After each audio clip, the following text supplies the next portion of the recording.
Leave the keys. This property belongs to your brother now, my dad said after I spent months fixing up the lake house and got cut out of Christmas. I left and bought my own place. When they came to take it too, my brother hit the porch, then froze. My name is Caleb. I'm 32. I work as a site superintendent for a mid-sized commercial construction firm, which is a fancy way of saying I solve problems for a living, usually other people's problems, usually with my hands, usually without being thanked. I'm good at it. My boss Marcus once told me I had the annoying ability to fix things before anyone realizes they're broken, which I think was a compliment, but with Marcus you can never be sure because the man delivers praise and insults with the exact same face. I make $78,000 a year. I drive a truck I bought used and paid off in 14 months. I own one suit that I wear to weddings and funerals and once to a dentist appointment because I'd come straight from a site inspection and didn't have time to change, and the receptionist looked at me like I was either getting married or dying, neither of which was happening. I just had a cavity. I've been with Nora for about a year and a half now. She's a vet tech at a clinic near the university. She has a cat named Beans who doesn't like me, and I respect that about him. Beans has one eye, which Nora says happened before she adopted him, but which I suspect is a stylistic choice because the cat looks at me with that single eye like he's making a point about commitment. Nora is the kind of person who splits the check without making it a thing, who remembers what you said 3 conversations ago, and who once told me, very calmly, that if I apologized for existing one more time, she was going to start charging me rent for the emotional square footage. She was joking. Mostly. It's the mostly that made me listen. My best friend Tuck has been in my life since 7th grade. He's an electrician. He once rewired my bathroom while telling me, completely straight-faced, that my life choices were architecturally unsound. He was talking about my ex-girlfriend, but also, technically, about the bathroom. Both needed work. Tuck has a wife named Angela who bakes when she's anxious, and after I told Tuck about everything that happened, Angela sent me 4 loaves of banana bread in a single week, which is either love or a wellness check in carbohydrate form. Now, the lake house. The lake house belonged to my grandpa Earl. Small place, 2 bedrooms, a dock that leaned like it was trying to listen to the water, a porch that creaked in 3 specific spots I could navigate by memory, a kitchen that smelled like pine and bacon grease no matter how many times you cleaned it. The screen door had a particular sound when it closed, a slow wooden complaint followed by a metal click, and every time I heard it, I was 11 years old again with dirt on my knees and a fishing rod I couldn't cast straight. Earl taught me everything. How to joint wood, how to read a level, how to fix a thing so it stays fixed. He was a carpenter by trade and a teacher by nature. He didn't rush. He didn't sigh when you messed up. He just handed you another piece of wood and when to make coffee, and you could hear him humming through the screen door while you figured it out, and somehow the humming was enough to make you believe you could. Here's a memory I carry around. I was maybe 14, spending a weekend at the lake house, and Earl let me help him replace a section of the porch railing. I messed up the first cut. Way too short. He picked up the piece, turned it over in his hands, ran his thumb along the grain like he was reading it, and said, "Well, now you know how short is too short." No disappointment. No lesson. Just a fact about wood and a cup of coffee and a second chance. I heard the screen door close behind him. That slow complaint, that metal click. I measured twice on the next cut. Perfect. That's the kind of man he was. Patient in a way that made you want to be worth the patience. Earl died when I was 24. Heart attack. Quiet. In his sleep, at the lake house. They found him in the kitchen chair with the newspaper open to the crossword. He'd finished it. 7 across was carpenter. I don't know if that's true or if someone told me that and I believed it because I needed it to be true, but either way, it's the version I keep. He left the house to my dad Glenn, which made sense at the time because Glenn was the oldest and Earl trusted him. The lake house sat mostly in use for about 7 years after Earl passed. Glenn didn't go up there. Derek definitely didn't go up there. Derek doesn't go places that don't have reliable Wi-Fi and a bar within walking distance.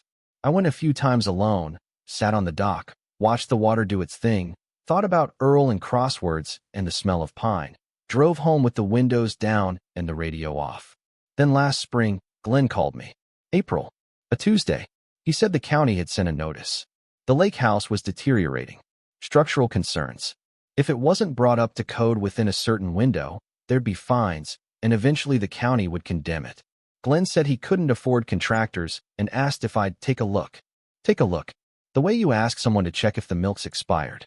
Not the way you ask someone to save a building. I drove up the following Saturday. The place was worse than I expected. Porch was rotting through in 4 places. Kitchen had water damage from a roof leak that had been going on for probably 2 years. The ceiling was stained in shapes that looked like maps of countries that don't exist. Electrical panel was original, which meant it was older than me and twice as dangerous. The dock was barely standing. Septic needed work. The water heater was limping. The whole house smelled like mold and abandonment, and something else I couldn't name at first, but now I think it was just the smell of a place that knows it's been forgotten. But it was Earl's house, and I could see it. Under the rot, under the neglect, under the 7 years of nobody caring, I could see what it was supposed to be. What Earl built. The bones were good. The foundation was solid. The joints he'd cut 40 years ago were still holding. The house hadn't failed. The people had. So I said I'd do it. I drove 90 minutes each way every weekend for 6 months. Left Saturday morning before sunrise. Came back Sunday night after dark. I slept on an air mattress in the living room I was rebuilding. Some nights I lay there listening to the house settle around me. All those small sounds a building makes when it's breathing. And I'd think about Earl listening to the same sounds from the bedroom 20 feet away. I ate gas station sandwiches and drank coffee from a thermos I filled at home and forgot to clean so many times that Tuck said the thermos had developed a personality. I spent my own money on materials. Lumber, hardware, fixtures, plumbing supplies, roofing materials, electrical components, stain, sealant, trim. I didn't keep a running total at first because I wasn't thinking about money. I was thinking about Earl's kitchen. I was thinking about the porch railing. I was thinking about the screen door. Over those 6 months, I replaced the entire porch deck and railing, rebuilt the kitchen from studs out, fixed the roof, patched and resealed, rewired about 60% of the electrical, enough to pass inspection, with the rest flagged for phase 2. Replaced the water heater, framed and drywalled 2 rooms, refinished the floors in the main living area, replaced the screen door. When it closed for the first time, the sound was right. That slow complaint. That metal click. I stood in the kitchen and listened to it close 3 times. I wasn't crying. My eyes were just adjusting to the dust. That's my story, and I'm keeping it. I started the dock, but only got the framing done before the weather turned. Total spend, $31,000 for $100. I kept receipts. Not because I thought I'd need them. Because I'm the kind of person who keeps receipts. Tuck calls this aggressively responsible. He's not wrong. During those 6 months, Glenn came up twice. Once to check on progress, which meant he stood on the porch for 20 minutes, said, "Looking good, son," drank a beer from a 6-pack he'd brought and didn't offer me one, and left. The second time he brought Derek. Derek walked through the house like he was touring a model home at a development. He opened cabinets I'd just installed. He ran his hand along the countertop. He stood in the kitchen doorway and said, "This is actually nice." Then he asked if I was planning to put in a dishwasher. I was lying on my back under a sink at the time, replacing a corroded shutoff valve, with water on my shirt and a wrench that kept slipping, and I said I'd get to it. He said, "Cool," and went outside to take a phone call. Through the window, I could see him pacing on the porch I'd rebuilt, laughing at something, gesturing with his free hand. He left without saying goodbye.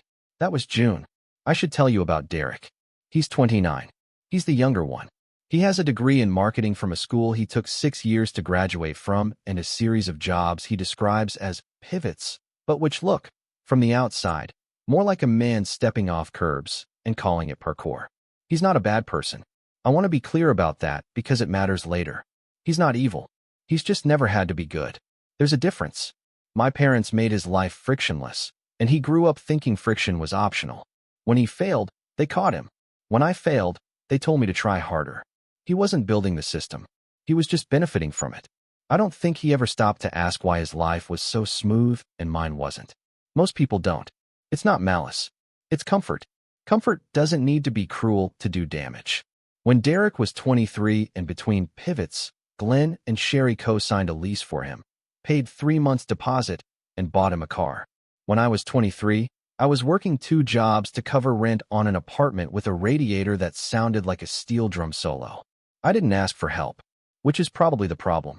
I was so good at not asking that they stopped offering, and eventually they stopped noticing that they'd stopped. My mom, Sherry, is the kind of mother who loves both her children but only worries about one. I have never doubted that she loves me. I have also never doubted that Derek is her priority. She'd deny it. She'd point to birthday cards and holiday texts, and the time she drove 2 hours to help me move apartments. And she'd be right that those things happened. But she'd be wrong that they were equal. You can love 2 kids and still build one of them a parachute while handing the other one a pamphlet about gravity. Anyway, the group chat. It was a Thursday in October. I was at work, eating a turkey sandwich at my desk, and there was a smear of mustard on my thumb. My cousin Mara sent me a text that just said, "Check your messages." I didn't know what she meant. Then I saw the notification. I'd been added to a group chat called Family Plan. 15 people. 3 months of messages. I put the sandwich down, picked up the phone, started scrolling. The first thing I saw was a message from Glenn, dated July 14th. That was 11 days after I started the renovation. 11 days. I hadn't even finished demolishing the kitchen yet. I was still pulling out rotten drywall when my father typed this message. "Talk to Derek. He's interested in the lake place once Caleb gets it livable. Don't mention it yet. Let him finish the big stuff." Let him finish the big stuff. I scrolled. Sherry, July 19th. This is the right move. Derek needs stability. Caleb will understand. He always does. Derek, July 22nd. Can I pick the kitchen fixtures, or is he already doing that? I want the matte black ones. Derek was picking out fixtures for a kitchen I hadn't finished building yet. I was choosing between subway tile and beadboard backsplash, pricing out cabinet hardware at the supply store on my lunch breaks, and my brother was in a group chat selecting finishes for my work like he was customizing a car he'd never driven. Glenn, August 3rd. Caleb's making real progress. Another month or 2, and it'll be ready. Ready. Not for me. For Derek. The word, ready, followed me around for a few days after I read that. Every time I thought about it, it tasted different. Ready the way a meal is ready. Ready the way a room is ready for a guest. I was preparing a house for someone who was going to take it from me, and the only person who didn't know was me. I kept scrolling. The messages went on for 3 months.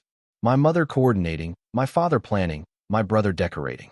And somewhere around September, the Christmas conversation started. Sherry, September 12th. Christmas at the lake house this year? Caleb did such a beautiful job, it'd be perfect. Glenn, September 14th. We'll tell Caleb Christmas is canceled this year. Too complicated. He'll buy it. Sherry, September 15th. I'll draft the text. Something about us all being too busy. Glenn, September 15th. Add, we'll do something in January. Makes it sound temporary. Derek, September 16th. Tell him whatever. He's not smart enough to figure it out. I read that last one twice. Then I read it again. Then I read it a third time because I was waiting for the words to rearrange themselves into something that didn't mean what they meant. They didn't rearrange. I was sitting at my desk at work with mustard on my thumb and sawdust still in my hair from the weekend, and my brother had typed those words into a phone I probably paid for at some point, and nobody in the chat corrected him. Nobody said, "That's not fair." Nobody said, "He's doing us a favor." Nobody said, "That's your brother." 14 other people in that chat, and the response to "he's not smart enough" was nothing. Silence. The kind of silence that's louder than agreement because at least agreement takes effort. I locked my phone. I finished my sandwich. I went back to work. I don't know why I finished the sandwich. I'd paid for it, and I was hungry, and I think part of me was still trying to be the person they assumed I was. Dependable. Quiet. Finishes what he starts. Doesn't make a scene. Eats his lunch. That Saturday, I drove to the lake house. One last time. I had one project left. The porch railing. The same railing Earl taught me to build when I was 14. Same section. I installed it. My best work. Took me the whole day. The air was cold enough that my breath was visible and my fingers were stiff by noon, but I didn't stop. I sanded every joint by hand. I checked every measurement twice, the way Earl taught me. When it was done, I stood back and looked at it, and I felt 2 things at the same time that didn't fit together. Pride in what I'd built, clean and real and solid, and a kind of grief that sat in my chest like something swallowed wrong. Part of me wanted to tear the railing off and load it into my truck. Part of me wanted to call my dad and scream until my voice gave out. And a quiet part, the part I'll probably be unpacking in therapy for a while, wanted to keep going. Wanted to start the dishwasher Derek asked about. Because maybe if I just did enough, if I finished every room and every fixture and every unfinished edge, they'd pick me. They'd look at what I'd built and they'd see me inside it. I stood on that porch for about 15 minutes holding a sanding block and fighting that third impulse. The lake was still. The air smelled like cold water and cedar. Somewhere across the water a dog barked twice and stopped. I put the sanding block down. Before I left, I sat at the kitchen table, Earl's table, and wrote a list. Every unfinished repair, every maintenance task, every seasonal item the house needed. I wrote it on a piece of notebook paper in clear handwriting. Water heater inspection, quarterly. Septic pump, every 18 months. Roof sealant check before winter. Electrical phase 2, do not skip this. Dock framing needs finishing before spring or it'll shift. Storm windows need reseating in October. Gutters need clearing after leaf fall. I folded the paper once, set it on the counter next to the keys, and walked out. The screen door closed behind me. That slow complaint. That metal click. I didn't look back. I didn't tell anyone what I'd found. I didn't confront Glenn. I didn't text Derek. I didn't call Sherry. I screenshotted every single message in that group chat, all 3 months, saved them in a folder on my laptop labeled receipts, and went quiet. 3 weeks later, Sherry texted me. Hey honey, Christmas is kind of up in the air this year. Everyone's so busy. Maybe we'll do something in January. Exclamation point and everything. I recognized the phrasing. I'd read the draft. Glenn had edited it. Derek had approved it. 3 people wrote one lie, and the lie had an exclamation point. I didn't reply. Christmas came and went. I spent it with Tuck and Angela. She made a ham that was too big for 4 people, and I ate more of it than I'm proud of, and Tuck gave me a level with my name engraved on it, which is the most Tuck gift in existence. Nora came by after her family dinner and brought beans in a carrier, and Beans sat under the Christmas tree and glared at the ornaments like each one owed him money. Tuck knew something was wrong the week after I found the chat, because Tuck always knows. He showed up at my apartment with a 6-pack and sat on my couch and said, "You have the face of a man who found something on his phone." I told him everything. He listened without interrupting, which took effort because Tuck has opinions about everything, and expressing them is basically his cardio. When I finished, he was quiet for a long time. Then he said, "So what are you going to do?" And I said, "I'm going to buy a house." He cracked a beer and said, "That's aggressively responsible of you." Angela heard about it the next day, and the banana bread started arriving. I found a property 2 towns over. Small farmhouse on 3 acres, set back from the road, with a pond that wasn't much but caught the light in the mornings in a way that made me stop the first time I saw it. Foreclosure. Needed everything. The roof sagged. The kitchen was gutted. The porch was half collapsed. The basement smelled like something that had opinions.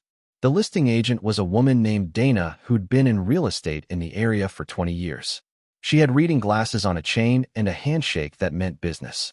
When she walked me through the house, stepping over a soft spot in the hallway floor, she said, "This one's been on the market for a while. Last person who looked at it was about 6 months ago. Older guy. Said it needed too much work and the location wasn't worth the investment." I asked for the name. She checked her notes. She said Glenn. My father had looked at this exact property and passed on it because it was too much work. He stood in this hallway and decided it wasn't worth saving. I stood in the same hallway and saw Earl's kitchen underneath the damage. Same eyes, different vision. I bought it for $63,000. Closed in November. Started renovations the same week. This time, every dollar was tracked. Every receipt filed. Every improvement photographed. Not because I'm paranoid. Because I'd learned what happens when you build something without proof. By February, the house was livable. By March, it was beautiful. New kitchen with the backsplash I chose myself. New bathroom with tile I laid on a Sunday while Nora read a book on the floor and handed me spacers. Refinished floors. Rebuilt porch with a cedar railing. Tuck rewired the whole house and only insulted my career choices twice, which for Tuck is practically a hug. Nora painted the bedroom on a Saturday and got more paint on herself than the walls, and Beans sat in an empty box in the corner and watched us both with what I can only describe as professional disappointment. The total renovation cost was $22,000. The property appraised at $191,000 when I refinanced in March. My father had walked away from a $128,000 profit because he couldn't see past the damage. I don't know what that says about Glenn and me, but I know what Tuck would say. and it would involve the word architecturally. I didn't tell my family about the house. I didn't tell anyone outside of Tuck, Nora, and Angela. I went silent for 5 months. Changed nothing on social media. Didn't answer calls. Read every text from Sherry and replied to none. Sherry's texts came weekly. Family is family. We miss you at Sunday dinner. Your father didn't mean it like that. Never an acknowledgement of what happened. Never an apology. Never even a question about why I'd gone quiet.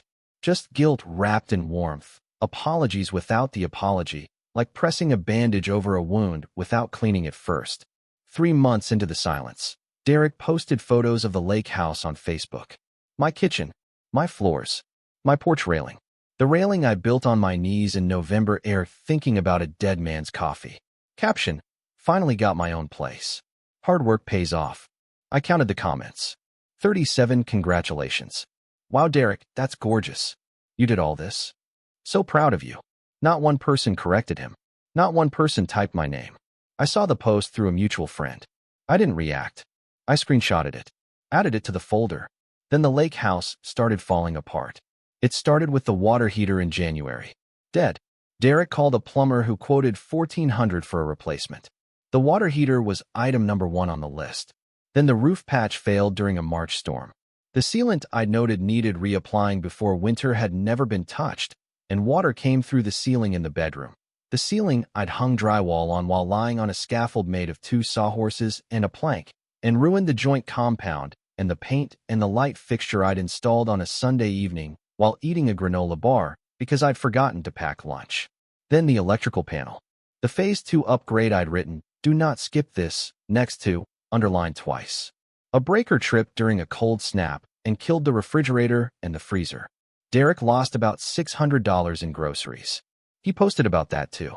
Something about old houses being money pits. He deleted it within an hour, probably because someone reminded him he'd claimed to have renovated the place himself, and money pits don't usually come with $31,000 of someone else's labor already inside them. Every single failure was something I'd written on that list. Every one.